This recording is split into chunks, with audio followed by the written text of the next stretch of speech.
The final field is set and the Tab Everest is within sight. 12 of the fastest horses are gearing up for the world's richest turf race. But as the slots are filled, could there be a late twist to shake things up? Welcome to the race, the Tab Everest, where anything can happen on the path to $20 million.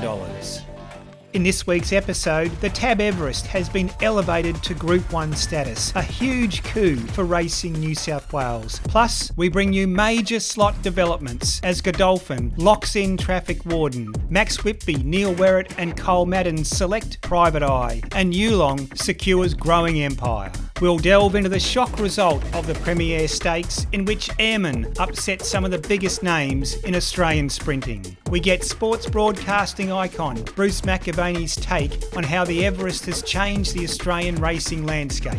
We analyse why last year's champion Think About It is now in real danger of missing out on the chance of defending his title. Finally, we chat with trainer Annabelle Neesham, who has her first Everest runner with Sunshine in Paris. The race starts now. In a major development this week, and after years of lobbying by Racing New South Wales and its CEO Peter Bellandis, the Tab Everest has finally been given Group 1 status. These are the international race ratings which ensures the Everest will become a global breed-shaping race. This may attract more global competition, but certainly further enhance international interest in the Everest. As the Tab Everest draws near, 3 more slots have been filled, bringing us closer to a final field. Godolphin has confirmed their rising star Traffic Warden will represent them in the Everest. Trainer James Cummings believes the colt is peaking third up into the big race. Yulong Investments has secured their exciting 3-year-old colt Growing Empire, giving trainer Kieran Maher 3 runners in the big race. Growing Empire has shown exceptional talent, being beaten narrowly last start against older horses when second in the Group 1 Manikato Stakes. Max Whitby and partners have made the strategic decision to replace Bustling with the seasoned sprinter Private Eye for the second successive year. Private Eye's consistent big race experience make him a formidable contender once again. Amidst the slot announcements, the Group 2 Premier Stakes at Royal Randwick provided plenty of drama. The Premier Stakes was billed as a clash between the last 2 Everest champions, Giga Kick and Think About It, and the Iron Lady of Australian sprinting, Bella Nipotina. Giga Kick was looking to cement his elite status. Think About It needed to impress slot holders, and Bella Nipotina sought to once again showcase her enduring class. As the gates flew open, this was anyone's race. Giga Kick settled comfortably in a forward position. Bella Nipotina found her stride, but Think About It, after beginning well, was suddenly eased back to the rear of the field. But given the slow early race tempo, Think About It, back in last position, was going to find it mathematically impossible to run fast enough sectionals to concede a start and still win the race. Coming into the straight, Giga Kick looked set to make his move. Think About It was back but going wide, and Bella Nipotina was weaving through the field. The crowd was on its feet. But suddenly Giga Kick started to struggle. Think About It had too much ground to make up, and Bella Nipotina was being held up for a run.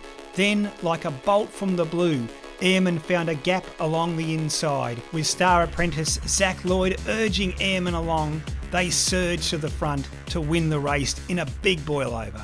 This was a stunning upset that sent shockwaves through the racing world. Airman had toppled the giants, but one man who wasn't surprised was trainer Michael Hawkes. If you could, would you run in the Everest? Yeah, why not? Yeah. He just beat the best of the best, didn't he? Yeah, he did, yeah. He rode the perfect race, and he's always loved this horse, to be fair, Zach, and As Airman and his connections celebrated, those with the favourites were left to assess their performances. Giga Kick's trainer Clayton Douglas hinted at possible gear changes, considering adding blinkers to sharpen the gelding for the Everest. In a shock turn of events, last year's Everest champion Think About It is now in very real danger of missing a start. His inconclusive run, and with all slots now filled, his chances of defending the title are slipping away. Unless there is late drama, Think About It is unlikely to get the opportunity to defend his crown.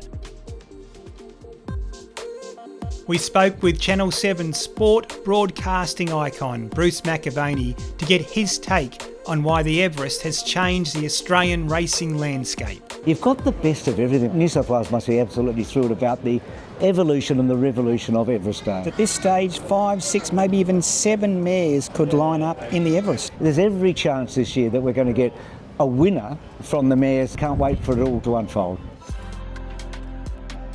We caught up with trainer Annabelle Neesham to discuss Sunshine in Paris and the mare's prospects in the big race. Annabelle Neesham here with Sunshine in Paris. What is she like around the stables? She's Jekyll and Hyde. She's depends what mood she's in. On the whole, she's pretty sweet, but she's got a few little quirks. It's been deliberate preparation, hasn't it? The Scirocco, then the Barrier Trial in between, but simply keep her fresh for October 19. She's been faultless, and Tommy Barry's come out each week and ridden her, and I know he's pretty excited by the feel she's giving him. I think this is one of the more open Everests I've seen for a long time. Went and had a look at all the horses in the yard on Saturday, knowing that half of those would be lining up against her, and you know they're all good-looking, strong horses. Yeah, you can make a case for nearly all of them, but I think certainly her, I wouldn't swap her for anything else in the race. On Tuesday, the racing world witnessed what many described as one of the best trials Sydney racing has seen in years.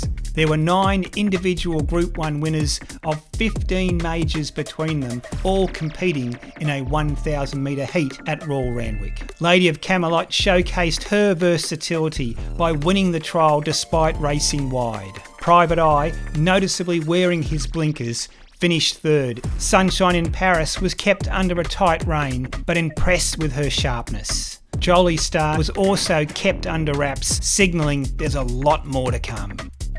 With the final slots filled, let's take a look at the complete field for the Tab Everest, with Godolphin taking Traffic Warden, Yulong picking up Growing Empire, Max Whitby, Cole Madden and Neil Werrett securing Private Eye, and Coolmore all but confirming Storm Boy as their runner. The countdown to the Tab Everest is in its final stages. Next week, the all-important barrier draw could decide the winner of the world's richest turf race. Join us next week as we take you behind the barrier draw with all the latest information from the trainers, jockeys and connections as they make their final preparations for the richest race on turf. The Tab Everest awaits, and every moment counts here on The Race.